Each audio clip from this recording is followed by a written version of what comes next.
I get asked all the time from agents all over the country, how do I go from a single individual agent to a thriving agency that gets more done in a day than I can potentially get done in months at a time on my own? It's not easy necessarily, but it is very possible. And in this video, I'm going to go through 5 tips that will help you transform your business from a me to a we. Tip number 1 is have faith that things can get done without you having to do them, aka let go. What do I mean by this? One thing that I see as a overwhelming, crippling effect on agents when they are trying to go from an agency, when they're trying to go from an agent to an agency, is being willing to let go of tasks that they have historically done themselves. And to be truthful, guys, you cannot go from agent to agency unless you are willing to employ people and hire people, right? Great people. And be able to give them employment, be able to give them an opportunity to come in and help you with your business. There's just no way around it. You have a finite amount of time on what you can get done in a day. And while it is true that you can use proven tactics to get the most out of your day, and you can work super long hours and you can work efficiently, no matter what you do, you have a ceiling and a cap on what you can squeeze out of each day. I can tell you this, that no matter how efficient you are by yourself, a person with a less efficient team can still outperform you and do it in half the time. And so you have to be willing to let go. This comes in a multitude of different forms, okay? I hear agents all the time, particularly when they're hiring help, to help them with dealing with their clients, taking on customer service calls, even writing applications and new policies, that they have this crippling, overwhelming fear that my clients are so used to me. I'm always the one they deal with. I'm the one that has the relationship with them. And if I'm not the one that continues to do that, they will all leave. And guess what? I had that same fear, and tons of agents all over the country. In fact, I would argue almost every single agent that's ever gone from an agent to an agency has had that fear. So if you're watching this and that is a fear of yours, know that you're not alone. In fact, you're not unique or special in any regard. Every single business owner that's in the insurance business that I've ever worked with that's made this transition has had that same feeling, guys. Again, myself included. And so you have to be willing to let go. It is a limiting belief that your people will only work with you. If you bring in someone and you train them well and they are a smart, talented, and hardworking person, they will grow to really love that person. But you do have to train your clients, and it doesn't happen overnight, but it takes a unwavering belief and dedication to the transition for it to work. Now, will you lose some people along the way that will only speak with you? Yeah, you probably will. But that being said, it will be a much smaller number than you maybe ever would have imagined. Sometimes us as agents have this fear in our mind that we're going to lose 50% of our clients or all of our clients or a huge portion of our clients if we make this transition. And it's just not true. My agency is a great example at Everything Senior Insurance, formerly known as Christian Brindle Insurance Services. I barely ever talk to clients anymore. It's just because I'm so busy doing so many things in the business. I just can't be everywhere at once. But that's why I have a great, fantastic, dedicated team that helps me, that backs me up, that really kind of takes care of those issues. So when someone calls in and they need help with a claim, when someone calls in and they need help ordering an ID card or whatever it is, they get top-notch, fantastic, quality help. But it doesn't have to be me necessarily that's doing it, because there's more important things that I need to be doing in the business that only I can do. Those tasks are things that other people can do, and so it just doesn't make sense for me to do them if I really want the business to grow. This is what most agents just have this fear about. But anyway, I say that to say my agency is a great example, right? We had almost a 98% retention rate going from 2024 to 2025. Usually, it's a very small percentage of people that will leave because of it. And usually it's very few, but very loud customers that throw a fit about it, but it's very few. It seems like it's more than it is because they're loud, right? It's a small number of people, but very, very loud. And, you know, it's one of those things where the people that will leave because of that are probably ones you should get rid of anyway, because they're not good clients most likely, right? They're going to be extremely high maintenance. They're going to be hard to deal with. They're going to be, chronically upset at everything. You can never please them. And there are some clients that are a net positive by losing their business. It's a good thing. It's a lift for the agency because you're not spending time on them because they're such a time suck. Not saying you should ever not go to bat for any of your clients, but let's face it. If you've been in the business long enough, we all have somebody that comes to mind that you're like, my business would probably be better off without that person. Okay. So the biggest thing is be willing to let go and be willing to have faith long term. Now, if you hire somebody and you see they're not doing a good job, people always say, no one will ever do it as good as me, or no one will ever care as me. Well, of course not, right? It's your baby, but you don't need them necessarily to be as good as you. But what if they were 80 or 90% as good as you? In some cases, you can bring somebody on, then over time, they might become better at it than you ever were. We've definitely found that in our business when it comes to servicing our clients and things like that. We have people on our team right now that are better at taking care of the clients than I probably ever was. That might have not been my superpower, right? I was good at it, but it wasn't my superpower necessarily. And so that's a huge limiting belief. It's a massive one. It's probably the biggest one of the 5 tips we're going to share in this video today. So that would be number 1, let go. Number 2, have ethics and rules in your business and make sure that you stick to them. If you're going to employ people, if you're going to start building a team, you have to have a structure in place to build a culture.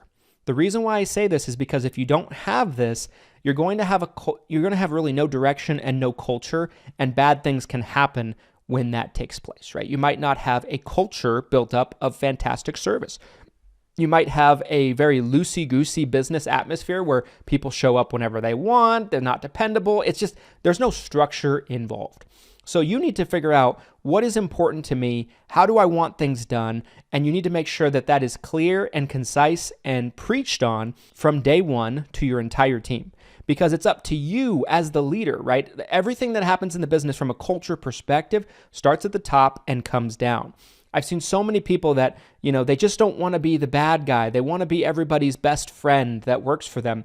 And don't get me wrong, you can be very friendly and you can even be friends and have a great relationship with people that work for you, but it can't come before being their boss, right? And you need to make sure that work gets done. You need to make sure that it gets done properly. And you need to make sure that your ethics and rules of your business are followed. I've always said, in our office, right? If someone comes to work and they do their job and I don't have to worry about them, I'm their best friend, right? I will be as sweet as sugar to them, right? Like I'll love working with them. I'll love dealing with them, but it can flip very quickly if I have somebody that I bring in that isn't that way. I might not be super pleasant. I might not be, like, oh shucks, oh geez about it because I got a business to run. And at the end of the day, when you're paying somebody, you have to make sure that they're following the rules and ethics of your company. Otherwise, your company can just deteriorate and you'll lose more business that way. So you need to make sure that you set the culture in a positive manner. That's number 2. Number 3, when you are building a team, in addition to the culture and the ethics and everything like that, you need to make sure that you're pursuing smart and talented people. Like I said earlier, there might be situations where you're hiring somebody that maybe is 75% as good as you at something or 80% as good as you at something. But there might be other things as well that maybe you're just not good at from the get-go. But you can hire somebody that is 110% of you, right? So they're better than you are at that particular task. I have plenty of those in my business right now. I know how to do everything in the company, at least a little bit, enough to be dangerous. There's things I'm better at than others, but I have people on staff that in a multitude of ways are better than me at multiple things. And that's because when we find somebody that is loyal, smart, hardworking, and talented, we really, really value that person. Right? We treat our staff very well. We do a lot of things for our employees, right? And we try to really make them feel appreciated. And that's even more so true when we have somebody that is just bringing so much value to the company. So make sure you value that, right? Like make sure that when you're interviewing people, when you're looking for people, think to yourself, was I impressed by that person? Were they impressive? And early on, I just didn't ask myself that very obvious question enough. Now it's something I ask all the time. I want people that are good for the culture, they're fun to be around, but at the same time, they get their work done, they do great work, They're very good at what they do, and they're a great value and addition to our team and our organization. Tip number 4, before you go wide, go vertical first. I can't stress this enough. What do I mean by that, right? When I say going wide, I mean trying to do a million different things at once. So let's say you are selling Medicare. Then you try to start selling ACA.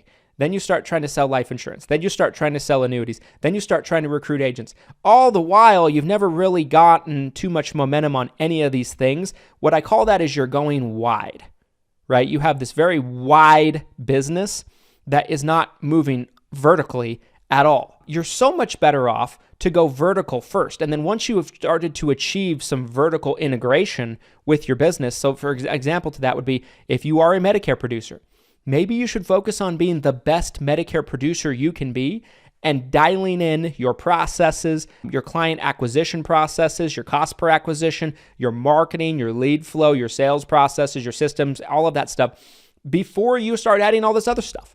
I've said this for years. I'm a big believer in it. Our organization today is very wide, right? We're 5 companies deep. We have Lead Heroes, which is a leads and marketing company that we own after the merger. We have Hire Heroes, which is a virtual assistant staffing company for insurance agents, also after the merger. We have 7 Figure Medicare Agent Training, which is our consultant company and our courses company. We have 7 Figure Medicare Agent Summit LLC, which is our event company. And then we have Everything Senior Insurance, formerly known as Christian Brindle Insurance Services, which is our insurance agency. So we're very wide, but we've also achieved a lot of vertical integration in multiple aspects of the business first. I did nothing but sell as an individual agent in one state, or maybe 2 at the most, for my first 6 or 7 years as an agent. I call that vertical integration. Some of you just don't have patience. You just want to add all these different layers to what you're doing and go wide. But a wide business is harder to scale. A narrow business is much easier to go vertical. Doesn't mean you can't go wide later, but go vertical first. Tip number 5, build out systems and processes internally. Make sure that you have technology systems you're using internally that make everybody's life easier. How are you storing your applications? Are you putting them in file cabinets? And, when your people need to find a application or you need to find an application, are you muddling through the file cabinets looking for that person's name? Or do you have a dedicated CRM that has all that stuff organized?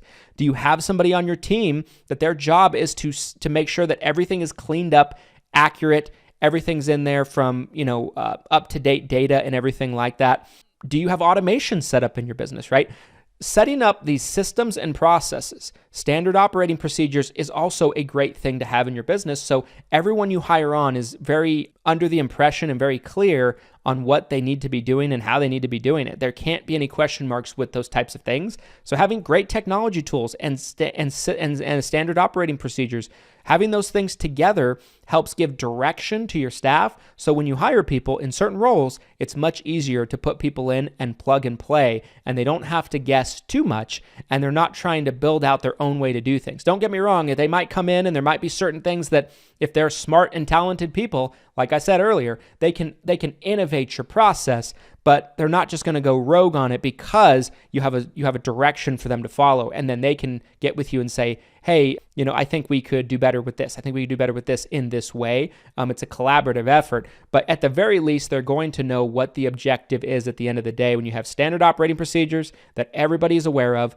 and systems that they can use that make their lives easier through automation, through organization, etc. So systems and processes built in, very detailed, very organized, and it's not going to be perfect from day one. It's something that you at least start off with your first person that you hire, and then you keep on improving it as you go. That's what we've always done at Everything Senior Insurance. It took us many years to get to the level of organization and systems and processes that we have today. But we've gotten there because we've always made a commitment to make sure that we're continuously getting better at those things as we go. Anyway, guys, do you feel like I hit on everything that needs to be hit on in this video? If you're watching this and you've gone through some of these experiences yourself, make sure to comment down below on this video.